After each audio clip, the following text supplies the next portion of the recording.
नमस्कार, आपके साथ मैं हूं सुचरिता कुकरेती और आज सवाल इंडिया का क्या है? क्या इस देश में अब कानून का राज बनाए रखने की कोशिश मिलिट्री टेकओवर कही जाएगी? क्या चुनाव व्यवस्था में लगे सुरक्षा बलों को पलटू कहा जाएगा? यह सवाल ऐसे वक्त में पूछा जा रहा है जब पश्चिम बंगाल में पहले चरण का चुनाव प्रचार आखिरी दौर में है। प्रधानमंत्री मोदी से लेकर मुख्यमंत्री ममता बनर्जी तक सबने अपनी अपनी पार्टी के लिए प्रचार में पूरी ताकत झोंक दी है।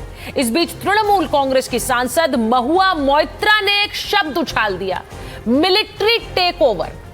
अब आपको दिखाती हूं कि ममता बनर्जी की सांसद महुआ मोइत्रा ने लिखा क्या। उन्होंने लिखा, बीजेपी और ज्ञानेश दद्दू ने सीएपीएफ के शीर्ष अधिकारियों यानी पलटू आईपीएस अधिकारियों को बंगाल बुलाया है ताकि फुल मिलिट्री स्टाइल टेकओवर की योजना बनाई जा सके। इसका विजुअल चलाइए जरा, महुआ मोइत्रा ने जो ट्वीट किया। महुआ मोइत्रा मुख्य चुनाव आयुक्त और सेंट्रल आर्म्ड पुलिस फोर्सेस के लिए किन शब्दों का इस्तेमाल कर रही हैं आपके सामने है, लेकिन मिलिट्री टेकओवर यह कहना क्या चाहती है ममता बनर्जी की सांसद? चुनावी फायदे के लिए वर्दी का मान भी भूल गई है। क्या हम म्यांमार में रह रहे हैं? क्या हम किसी तानाशाही मुल्क के निवासी हैं? महुआ जी, बंगाल क्या किसी और देश का हिस्सा है? भारत की धरती पर आप भारत के ही सुरक्षा बलों की तैनाती को सैन्य कब्जे की तैयारी बता रहे हैं। और क्या ममता बनर्जी की पार्टी सिर्फ 20 दिन पुरानी मालदा की तस्वीरें भूल ले गई है? देश की सबसे बड़ी अदालत को हस्तक्षेप करना पड़ा था क्योंकि वहां पर 7 जुडिशियल अधिकारियों को 9 घंटे तक बंधक बनाकर रखा गया था। भारत के चीफ जस्टिस को कहना पड़ा कि पश्चिम बंगाल सरकार और उसके अधिकारी अपने कर्तव्यों से पीछे हट गए। अब पश्चिम बंगाल का प्रशासन हाथ पर हाथ धरे बैठा रहा। सुप्रीम कोर्ट को संज्ञान लेना पड़ा। ऐसे हालात दोबारा ना सामने आए, इसके लिए चेतावनी देनी पड़ी है। और बंगाल में चुनावी हिंसा का एक लंबा इतिहास रहा है, इसीलिए वहां पर सुरक्षा बनाना जरूरी। लेकिन टीएमसी कह रही है कि वहां सेंट्रल फोर्सेस के जरिए मिलिट्री टेकओवर की साजिश रची जा रही। अब खुद मुख्यमंत्री ममता बनर्जी एक कदम और आगे बढ़ गई हैं। उन्होंने आरोप लगाया कि उनकी हत्या की कोशिश हो रही। आरोप यह भी कि बंगाल चुनाव के दौरान सरकारी मशीनरी का इस्तेमाल करके प्रचार किया जा रहा है, जबकि प्रधानमंत्री मोदी इस तरह की भाषा को नतीजों से पहले का एग्जिट पोल बता रहे हैं।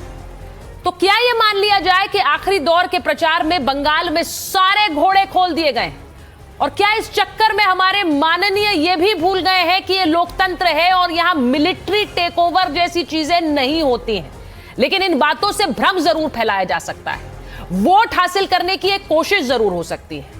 मैं आगे आपको प्रधानमंत्री की वो तस्वीरें भी दिखाऊंगी जहां पर वो पश्चिम बंगाल में सड़क पर उतरकर झाल मुड़ी खा रहे हैं।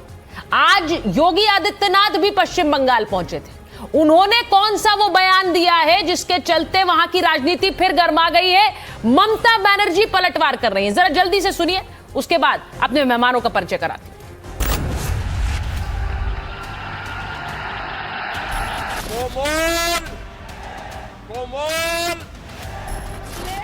রাজস্থানে অত্যাচার, উত্তরপ্রদেশে অত্যাচার, আদিবাসীদের উপর অত্যাচার। ममता बनर्जी पहले ही आरोप लगा रही है कि तृणमूल कांग्रेस को हराने के लिए सरकारी एजेंसियों का इस्तेमाल किया जा रहा है। কত হিন্দু ভোট কেটেছে বনগাঁয়। इस बीच टीएमसी के चुनाव प्रचार का काम देखने वाली एजेंसी आईपैक ने अपना काम रोक दिया। एजेंसी ने बताया कि ऐसा कानूनी समस्याओं की वजह से किया जा रहा है। एजेंसी ने अपने सभी कर्मचारियों को 20 दिनों के लिए छुट्टी दे दी है। आईपैक से जुड़े लोगों के खिलाफ लगातार ईडी की कार्रवाई भी चल रही है। ईडी ने आईपैक के ऋषि राज सिंह को समन भी भेजा है। टीएमसी का कहना है कि उससे जुड़ी एजेंसियों और लोगों को परेशान किया जा रहा है। আমার যে সিকিউরিটি দেখে তার বাড়িও সকাল থেকে রেড করছেন, তার মানে আপনারা কি আমায় খুন করতে চান না হত্যা করতে চান? আমাকে খুন করলে যদি আপনারা বাংলা পান, চেষ্টা করে দেখুন না। ममता बनर्जी सवाल उठा रही हैं कि क्या बीजेपी के लोग उनकी हत्या करना चाहते हैं, लेकिन प्रधानमंत्री मोदी ममता के आरोपों को चुनावी हताशा से जोड़ रहे हैं।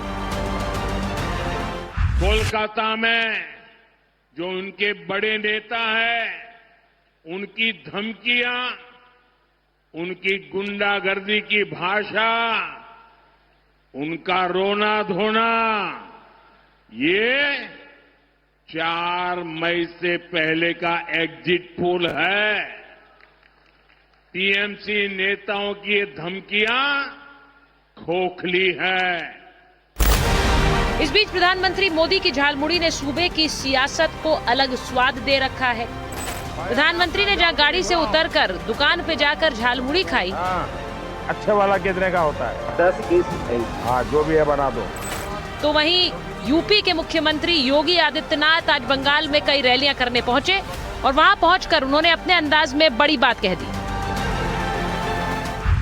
टीएमसी तुष्टीकरण के नाते गौ हत्या को रोक नहीं सकती,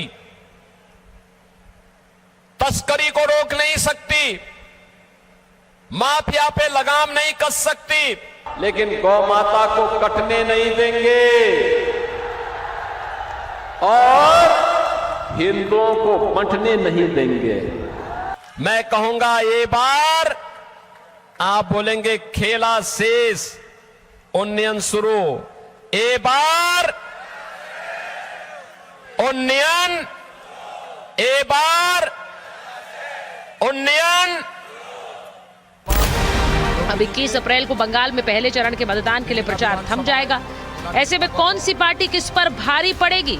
क्या ये आखिरी समय का बड़ा दांव है जो दोनों ही दल खेल रहे हैं?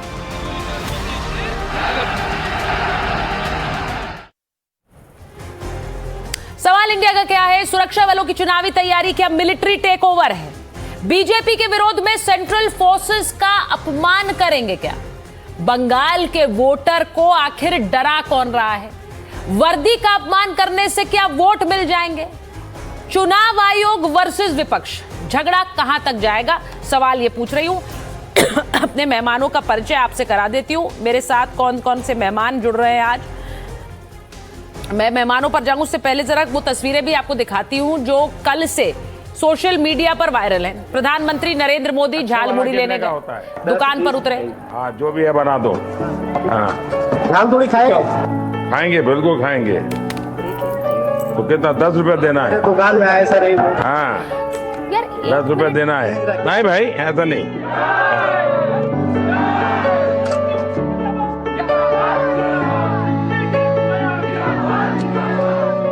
बढ़िया बनाओ।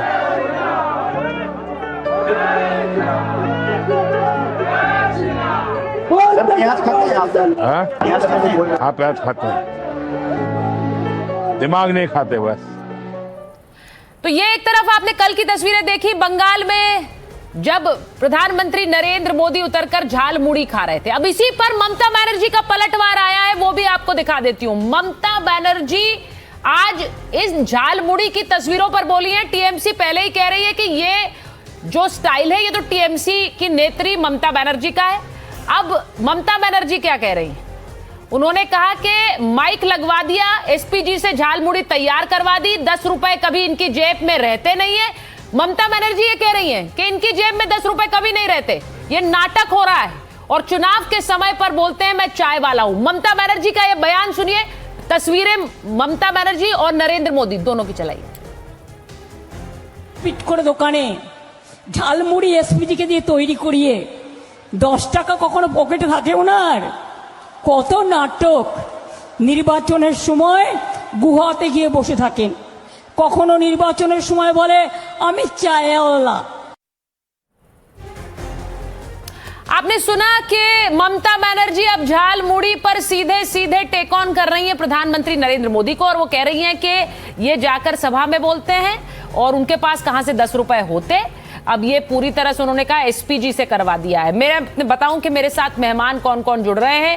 मेरे साथ इस वक्त बीजेपी के प्रवक्ता विजय शर्मा जी जुड़ रहे हैं, मेरे साथ हर्षवर्धन त्रिपाठी जुड़ रहे हैं, वरिष्ठ पत्रकार हैं, x DGP UP police doctor Vikram Singh जुड़ रहे हैं, हमारे साथ प्रोफेसर अजय उपाध्याय जुड़ रहे हैं, कांग्रेस पार्टी के प्रवक्ता है, शुभांकर भट्टाचार्य जुड़ रहे हैं, वो राजनीतिक विश्लेषक है, टीएमसी का पक्ष रखते हैं, सतीश के सिंह जी आज स्टूडियो में नहीं है, हमारे साथ बाहर से जुड़ रहे हैं, वरिष्ठ पत्रकार हैं। बहुत बहुत स्वागत आप सभी का हमारे साथ सवाल इंडिया का में जुड़ने के लिए।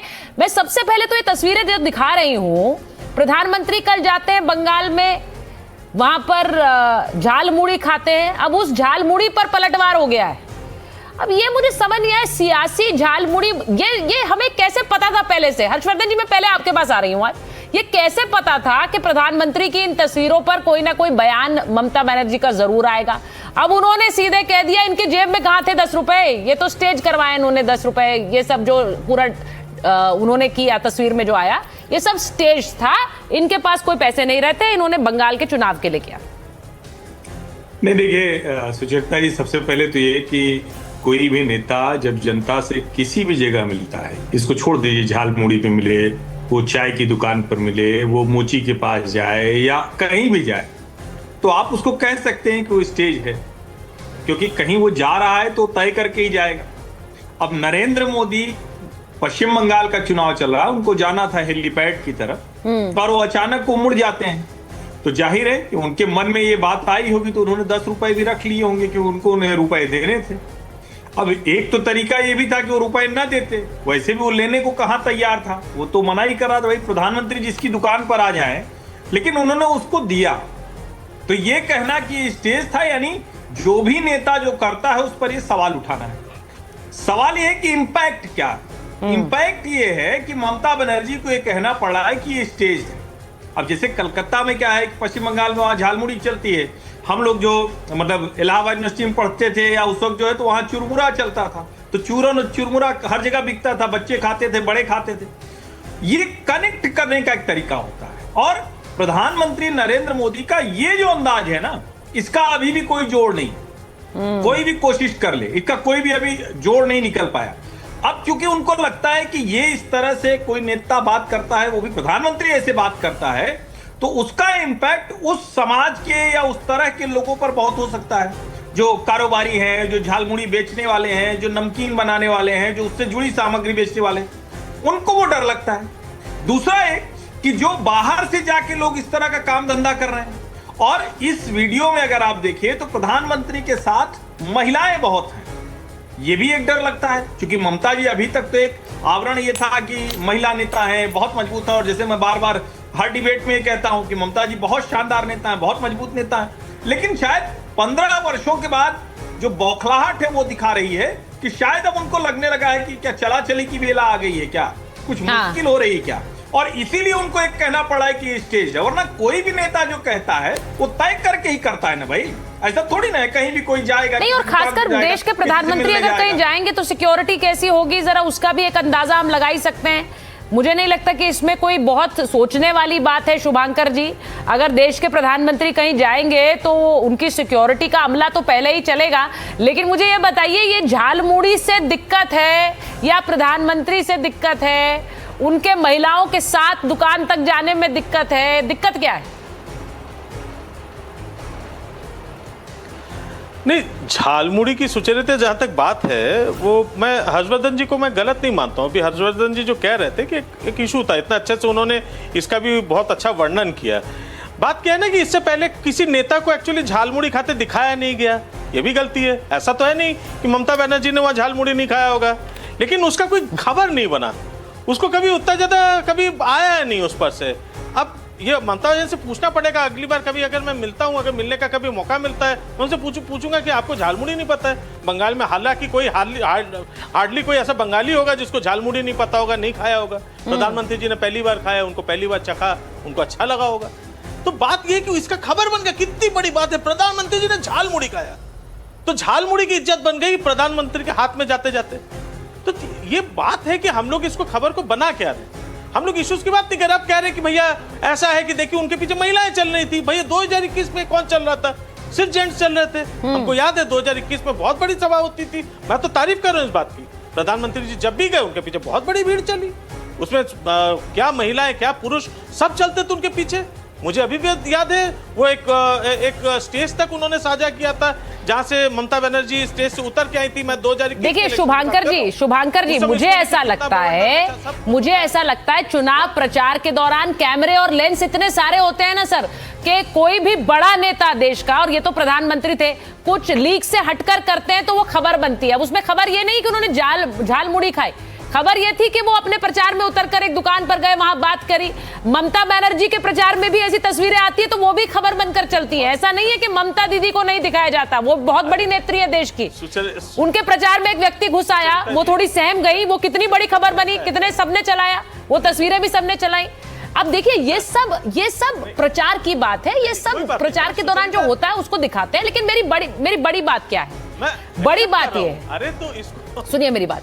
आज जब आपकी नेत्री हैं महुआ मोइत्रा, ये तो हम तस्वीरें दिखा रहे हैं, लेकिन महुआ मोइत्रा कहती हैं कि जिस तरह की एक तैयारी हो रही है चुनाव में, और ये बड़ी खबर है, ऐसा लग रहा है कि मिलिट्री टेक ओवर की कोशिश हो रही है चुनाव में, मिलिट्री टेक ओवर। अब ये क्या कहना चाह रही है वो? अगर वहां पर सीआरपीएफ लगाई जाएगी, अगर वहां सीएपीएफ की तैनाती होगी, और अगर बंगाल में कोई कॉन्फ्रेंस हो गई जिसकी तस्वीरें आ गई, तो आप ये बोल दीजिए कि मिलिट्री टेक ओवर की तैयारी। मैं एक बार डीजीपी विक्रम सिंह जी के पास जाऊंगी, वो इंपॉर्टेंट है। डीजीपी सर, जो तस्वीरें आई सीएपीएफ का, वहां पर एक कार्यक्रम चल रहा था और वहां नेत्री जो सांसद हैं वो कहती हैं BJP and Gyanesh Daddu get top brass of CAPF, that is पलटू आईपीएस ऑफिसर्स। अब देश के लिए जो अधिकारी काम कर रहे हैं उन्हें पलटू अधिकारी कहना, सोशल मीडिया पर कहना, आप क्या संदेश देना चाह रहे हैं? इन्हें वहां नहीं होना चाहिए?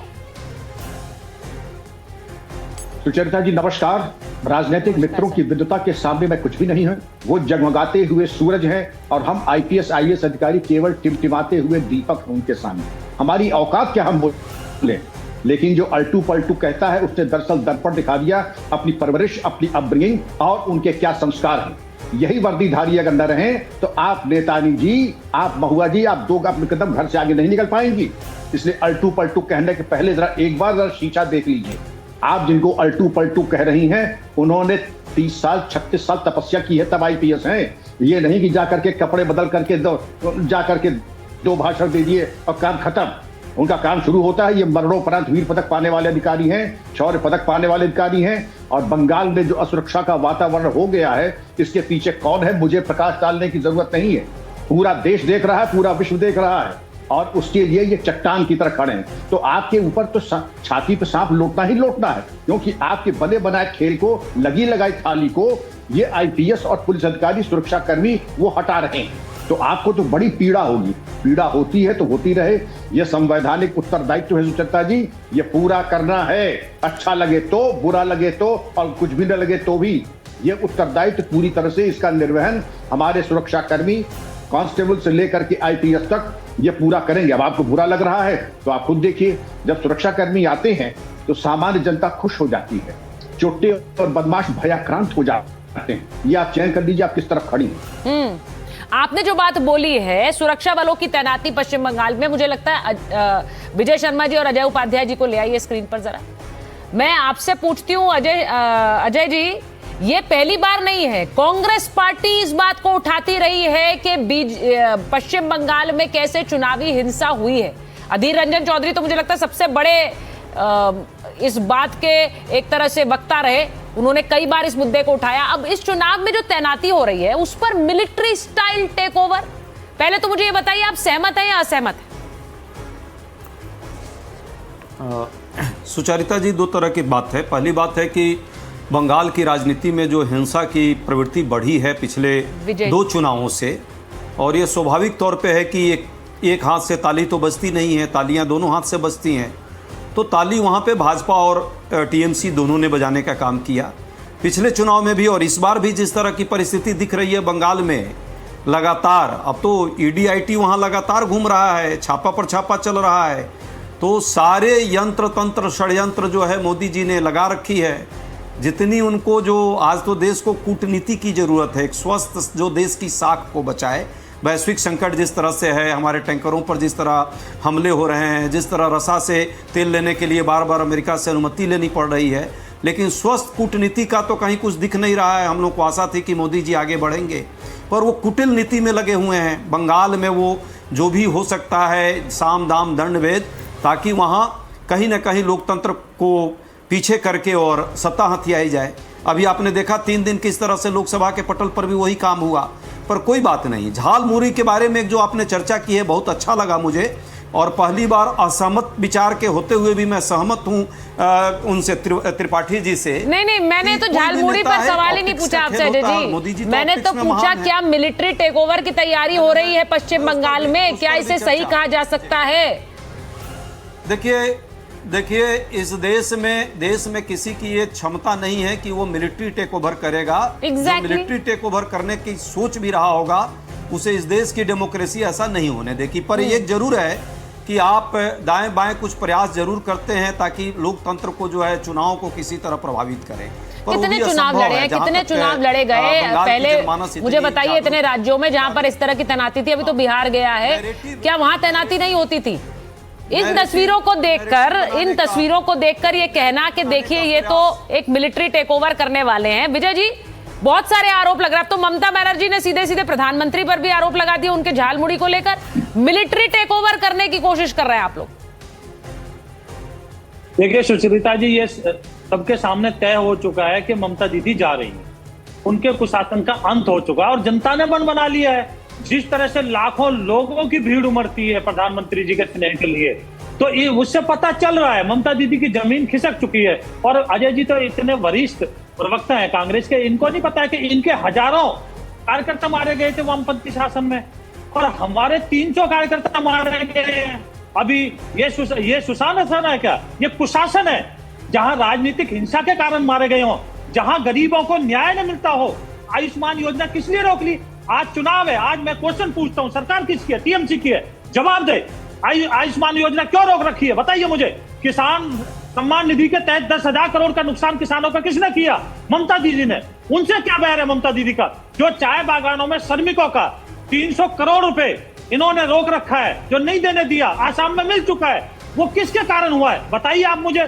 तीसरे स्थान से आज 24वें स्थान पर आ गया प्रति व्यक्ति आय में, ये किसका है बताइए ममता दीदी? बताइए ना, लॉ एंड ऑर्डर की क्या है? आप वो ग्याली जो है बेटे, जिनके बेटे जो इनके टीएमसी के नेता हैं, उनके बेटे अपने जन्मदिन पे एक मासूम लड़की को, नाबालिग लड़की को बुलाते हैं, नचाते हैं और फिर दोस्तों के साथ बलात्कार करते हैं। अधिक रक्तस्राव के कारण उसकी मृत्यु हो जाती है, सजा होती है, वो कन्विक्टेड आदमी है। आप मुझे बताइए चंदन दास और उनके बेटे हरगोविंद कौन है? वो किसके? हिंदू मुस्लिम के कारण उनकी मृत्यु कर दी जाती है। तो इसका जवाब दे टीएमसी के पास जवाब क्या है? सिर्फ कुशासन, मुस्लिम तुष्टिकरण की राजनीति करना। कहते हैं तो जो गाय दूध देने वाली है, कितना लंबा बोलेंगे? अरे इतना लंबा ममता दीदी होम मिनिस्टर चीफ कितना लंबा बोलेंगे? भाषा यूज करती है। हमें तो एक चीज का जवाब नहीं देने दिया। कितना लंबा बोलेंगे? विजय शर्मा शो है तो कोई जवाब है आपके पास? अरे भैया जवाब देख लिया, पड़ोसी राज्यों में शरण लेनी पड़ती है। नहीं, शुभांकर जी जवाब दे रहे हैं वोटरों को। Vijay Sharma show, the Vijay Sharma show, Vijay Sharma show. अरे साहब, यहाँ पे सामने आपके सामने पब्लिक नहीं खड़ी है, इतना मत चिल्लाइए, थोड़ा सा पढ़ लीजिए, एक बार बंगाल घूम आइए। जैसे आयुष्मान भारत के बारे में पढ़ लिए हैं, थोड़ा स्वास्थ्य साथी के बारे में पढ़ लीजिए। अरे भाई, थोड़ा सा ये भी पढ़ लीजिए कि 2 लाख करोड़ कैसे करके किसी प्रदेश का रोक दिया जाता है, कैसे करके डबल इंजन की सरकार के नाम पर 2 लाख करोड़ किसी प्रदेश का रोका जा सकता है, कैसे करके जनता के सर में बंदूक लगा के कहा जा सकता है कि या तो डबल इंजन की सरकार लाओ, तब तो हम लोग दोनों तरफ आएंगे, तब तो हम आपका विकास करेंगे, तब तो हम आपको बढ़ने देंगे, नहीं तो बढ़ने नहीं देंगे। आप बंगाल को कब तक? अच्छा ठीक है, ऐसे सुनिए आप दोनों जो बात कर रहे हैं, प्रचार का कल आखिरी दिन है। अब मुझे सुनिए पहले चरण के लिए। अब उसका मतलब जो दावे हैं, जो कोशिशें हैं, वो तो पूरी हो चुकी हैं। सतीश जी को एक बार ले आइए स्क्रीन पर।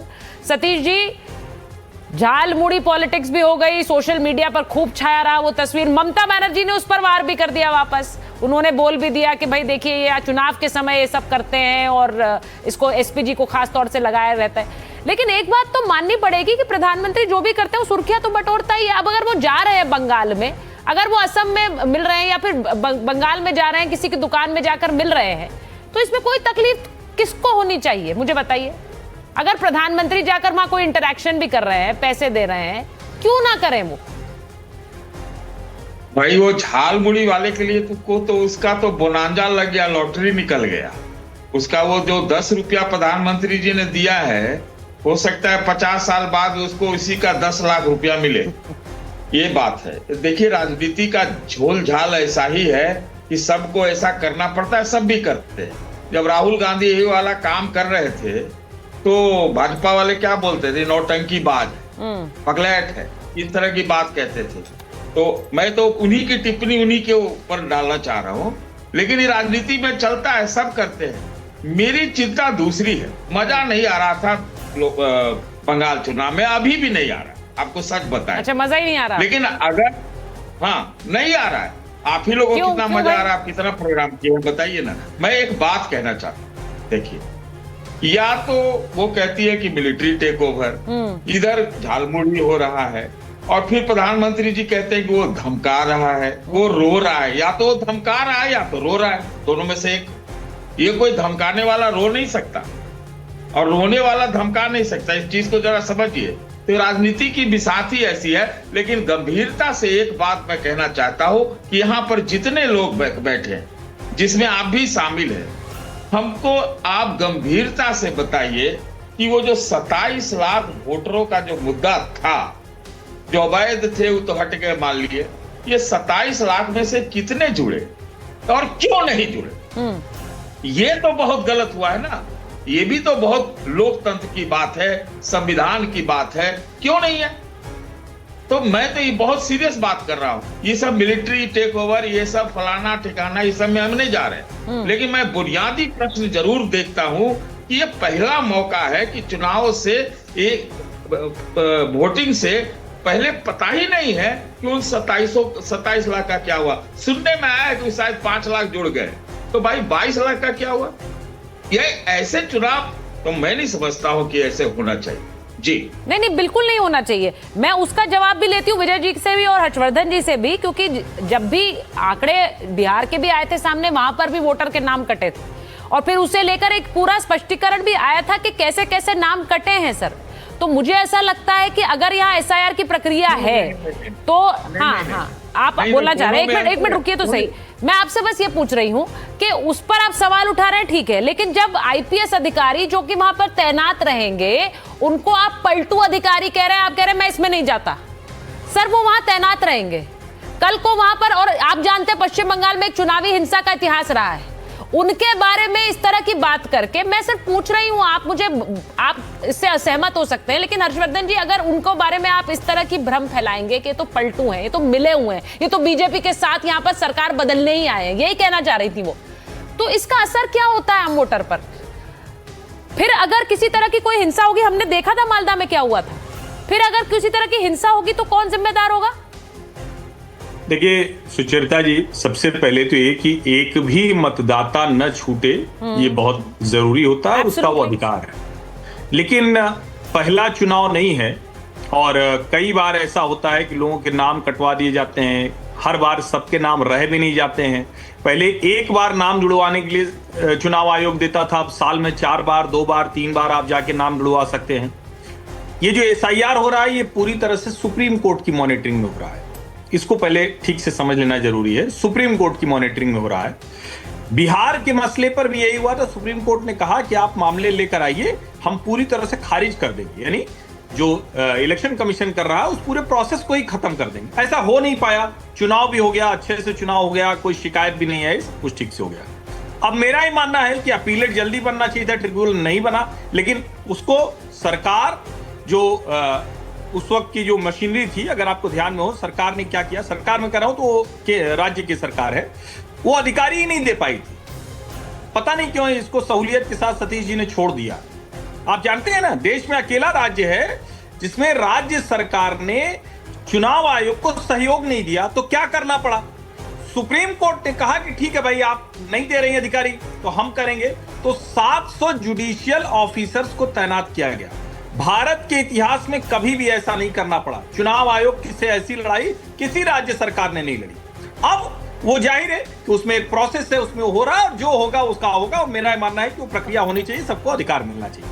लेकिन अब आते हैं मूल बात पर जो आप सवाल कर रही हैं। जब आप ये कहते हैं कि हम जानते हैं, हमें पता है, आप IPS ऑफिसर के ऊपर सवाल खड़ा करती हैं, तो फिर लोगों को याद आता है वो राजीव कुमार के लिए धरने पर बैठी ममता बनर्जी, फिर लोगों को याद आता है CBI और ED के अधिकारियों के साथ किस तरह का दुर्व्यवहार हुआ पश्चिम बंगाल में, फिर लोगों को याद आता है कि शेख शाहजहां को बचाने के लिए ममता बनर्जी की सरकार किस हद तक चली गई थी, फिर लोगों को याद आता है कि RG कार के समय जो कलाकार थे वो रात में कैंडल लाइट विजिल कर रहे थे और गाना वाना बजा रहे, तो उन्होंने कहा कि इनका नाम काटो, ये दोबारा किसी सरकारी कार्यक्रम में नहीं होंगे। ऐसे बिहेव करती है ममता बनर्जी की सरकार, ऐसे तृणमूल सरकार बिहेव करती है। और चूंकि मैं चाहूंगा कि थोड़ा और जिक्र सतीश जी करें, 2005 में केजे राव याद ही होंगे, उनके ऊपर लालू जी ऐसे ही आरोप लगाते थे, क्योंकि वो भी वहां निष्पक्ष चुनाव कराने गए थे, तब भी गुंडागर्दी थी, बैलेट बॉक्स था, लूट लिया जाता था। तो आज ज्ञानेश कुमार जी के ऊपर वही आरोप लग रहा है। मैं किसी के पक्ष या विपक्ष की बात नहीं कर रहा, लेकिन जिस तरह का माहौल बंगाल में है, क्या उसमें निष्पक्ष चुनाव के लिए केंद्रीय बलों की ऐसी तैनाती की जरूरत नहीं है? जरूरत है कि नहीं है? नहीं, ये क्वेश्चन सतीश जी से पूछ लेती हूँ। क्या इस वक्त स्थिति बंगाल में है उसमें सेंट्रल फोर्सेस की तैनाती बड़े पैमाने पर जरूरत है कि नहीं है सतीश जी? देखिए, अगर चुनाव आयोग के खिलाफ कुछ बोलना ही नहीं है तो बहुत अच्छा फैसला है। नहीं, किसने बोला कि नहीं बोलना है? नहीं, ये किसने कहा? अरे ये कोई नहीं बोल रहा आपसे। ये किसने कहा? अरे तो ज्ञानेश जी को अभी देखिए ना, हर्षवर्धन जी ने किस तरह से एकदम आरती नहीं सर आपसे मैं केजे राव पे चले गए। सुनिए मेरी बात वो अपने लिए जवाब दे देंगे, लेकिन ऐसा नहीं है आपको बोलना नहीं है। आप तो सब पर बोलते हैं खुलकर। मैं आपसे, आप वरिष्ठ हैं, भाई बोलने देंगी तब तो बोलेंगे। अरे बोलने तो दीजिए। बंगाल सरकार पे ही आरोप है ना कि वो वोटरों को डरा के रखती है, तो ठीक है, बढ़िया से हो जाए, बढ़िया से चुनाव हो जाए, इसमें किसको क्या दिक्कत है? हमको तो सिर्फ इसी से दिक्कत है कि 27 लाख के वोटरों का क्या हुआ। और राजनीति में जितने भी अफसरान रहते हैं, अफसरानों को लेकर खास तौर से, वो खास तौर से इसका आदमी उसका आदमी तो बोला ही जाता है। ये तो पॉलिटिशियन का बिसात है। हम उसमें क्यों जाए? हम चाहते हैं कि स्वच्छ चुनाव हो, निष्पक्ष चुनाव हो, और ये स्वच्छ और निष्पक्ष का जो दायरा है बहुत विस्तारित होना चाहिए। इस पर किसी को समस्या नहीं होनी चाहिए। नहीं तो कल एक ऐसा दिन आएगा, न हर्षवर्धन बोल पाएंगे न मैं बोल पाऊंगा, सब खत्म। जय हिंद। मुझे सर, लेकिन इस पे मेरी राय सुन लीजिए। बोलिए सर, बोलिए, फिर मैं बीजेपी से हर्षवर्धन भी बोलेंगे और सतीश जी भी बोलेंगे। इस देश में किसी नेता को ये गुमान होगा ना, तो एक नेता थी, हमारी बड़ी प्रिय नेता है वो, इंदिरा गांधी जी। वो बहुत अच्छी नेता थी, लेकिन उनको एक भ्रम हो गया कि वो सबका बोलना रोक देंगी। तो आपको ध्यान में होगा कि उनके साथ क्या हुआ। भारत के लोकतंत्र में किसी नेता को एक गलतफहमी हुई कि वो तानाशाही कर देगा, तो उसका दिमाग जनता ठीक कर देगी। इसमें मुझे भ्रम नहीं है। अब मैं यहीं से एक छोटे से रिएक्शन के लिए डीजीपी सर के पास जा रही हूँ। डीजीपी सर, मुझे ये बता दीजिए, ये क्या मुद्दा छोटा है? आप क्योंकि चुनावी इतिहास पश्चिम बंगाल का देख रहे हैं, और शुभांकर जी के पास जाऊं, अजय जी के पास जाऊं, उससे पहले जरा बताइए, जो अधिकारी वहां ऑन ड्यूटी होते हैं उन पर बार बार सवाल उठाना, उनकी छवि को इस तरह से पोर्ट्रे करना कि ये पलटू हैं, ये मिले हुए हैं, ये चुनाव को सेट करने आए हैं यहाँ पर, और ये हो रहा है इस चुनाव में, लगातार हो रहा है, तो इसका असर ग्राउंड पर क्या पड़ता है सर? सुचरिता जी ध्यान से सुने। अधिकारियों का मनोबल गिरा के फोर्स का मनोबल गिराने का ये कुंसित प्रयास है, लेकिन ये सफल होने वाला नहीं है। इसके पहले आदरणीय परम सम्मानित केजरीवाल जी ने उल्ला कहा था, लेकिन जो पुलिस को कहता है उसका जो दुर्गत होती है वो उनका प्रारब्ध और उनका कालचक्र अपने आप ही निपटा देता है। इसलिए हमें कुछ करने की जरूरत नहीं है।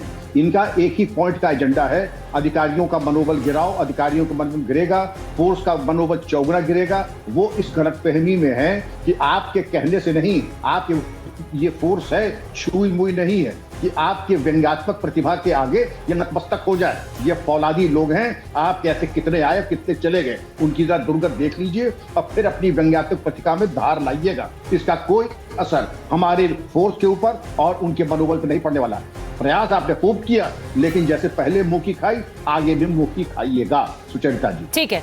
अब मैं इसके साथ दूसरा बयान शुभांकर जी आपके पास लेकर जा रही हूं, और अजय जी को भी लीजिए जरा। मैं जानना चाहती हूं, ममता बनर्जी कह रही है उनकी जान को खतरा है, मुझे भी मार देंगे, मुझे मारने की साजिश हो रही है। कौन कर रहा है ये साजिश शुभांकर जी, ममता दीदी को मारने की?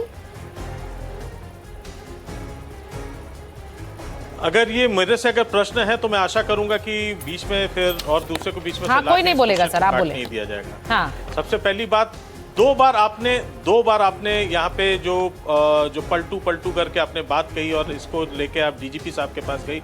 मैं दरख्वास्त करूंगा कि इस प्रकार से किसी भी एक अफसर को जो है बहुत ही डेकोरेटेड पोस्ट से रिटायर हुए, उनको ऐसे प्रश्न से न घेरा जाए। ये उनके प्रति भी जो है उनको इंसल्ट है, क्योंकि डीजीपी साहब मैं जहाँ तक मानता हूँ, वो जहाँ से सेवानिवृत्त हुए वो कभी किसी के साथ पक्षपात नहीं किए, कभी किसी के सामने झुके नहीं, किसी सरकार के सामने उन्होंने नतमस्तक नहीं हुए।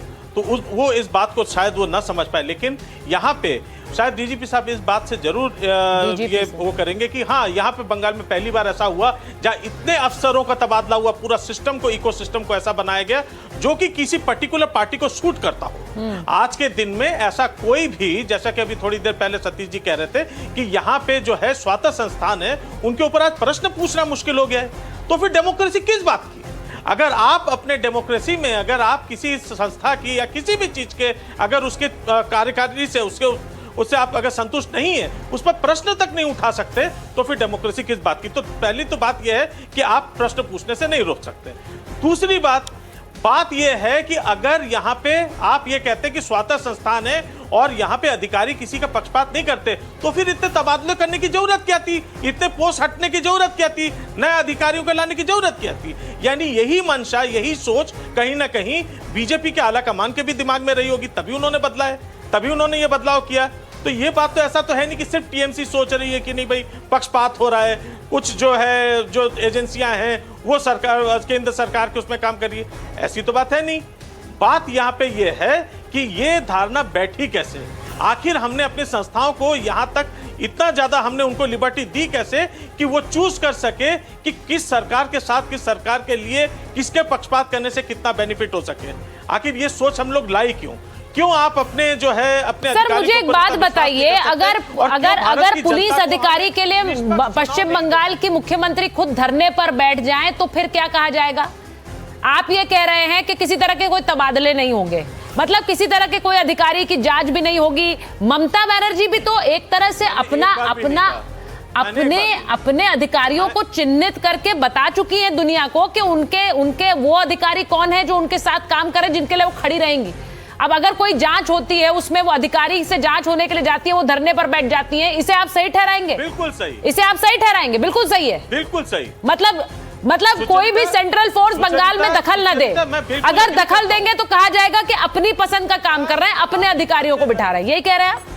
मैं जरा बड़ी खबर एक बार बता देती हूँ। मुख्य चुनाव आयोग से जुड़ी बड़ी खबर है। विपक्ष सीईसी के खिलाफ फिर लाएगा महाभियोग प्रस्ताव। जरा सुन लीजिए, महाभियोग का नया प्रस्ताव लाएगा विपक्ष। टीएमसी नेता डेरेक ओब्रायन ने इसकी जानकारी दी है। अब ये बड़ी खबर है, महाभियोग का नया प्रस्ताव एक बार फिर से सीईसी के खिलाफ लाया जाएगा। टीएमसी नेता डेरेक ओब्रायन ने यह जानकारी दे दी है। यानी कि जो बात अभी शुभांकर जी कह रहे थे उस पर अब लीजिए विजय जी, फिर से महाभियोग ला रहे हैं। वो क्या कर लेंगे आप?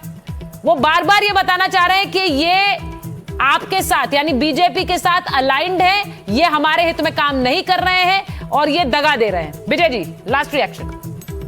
देखिए सुचरिता जी, पहले मैं इनकी बात करता हूं। इनको मिर्ची क्यों लगती है? भाई वही राज्य के अधिकारी तो है। अगर कोई आईपीएस अमुक जगह था, वो अमुक जगह लगा दिया, उसके जो ड्यूटी वो ड्यूटी चेंज कर दी, तो इनको क्या फर्क पड़ता है? वो सारे मुख्यमंत्री के अंडर आते हैं जितने भी है। और 3 स्टेटों के जजों को लगाया गया था एसआईआर में, जो मैं बता दूं सतीश के सिंह जी, जो इस तरह की भ्रम फैला रहे हैं, इतने वरिष्ठ है। आप मुझे बताइए, 27 अक्टूबर को नोटिफिकेशन जारी होता है चुनाव के लिए, जो एसआईआर की प्रक्रिया है, और 7 फरवरी को फाइनल लिस्ट आनी थी, वोटर लिस्ट। तो बीएलओ को धमकी कौन दे रहा था? ममता दीदी। अरे मैं यही तो पूछ रहा हूं। अनुच्छेद 142 को आप पढ़ेंगे तो आप देखिए, कल चुनाव प्रचार का आखिरी दिन है पहले चरण के लिए, और उससे पहले ममता बनर्जी भी बयान दे रही हैं, बीजेपी भी प्रचार में पूरी ताकत लगा रही है। जो बयान आप लोगों ने दिए हैं उसका असर और उन बयानों का जो डिफेंस आपने खड़ा किया उसका कितना असर होगा, ये जनता तय करेगी। बहुत बहुत धन्यवाद हमारे साथ जुड़ने के लिए। लेकिन अपने दर्शकों को बता दें कि जिस बल का सबको इंतजार था वो अब बस चंद कदम दूर है। एनडीटीवी इंडिया पर क्या खास होने वाला है, क्या बदलने वाला है? कुछ बेहद खास, कुछ बहुत बड़ा होने वाला है। देखिए इस बुधवार रात 8 बजे सिर्फ एनडीटीवी इंडिया पर। कुछ खास होने वाला है।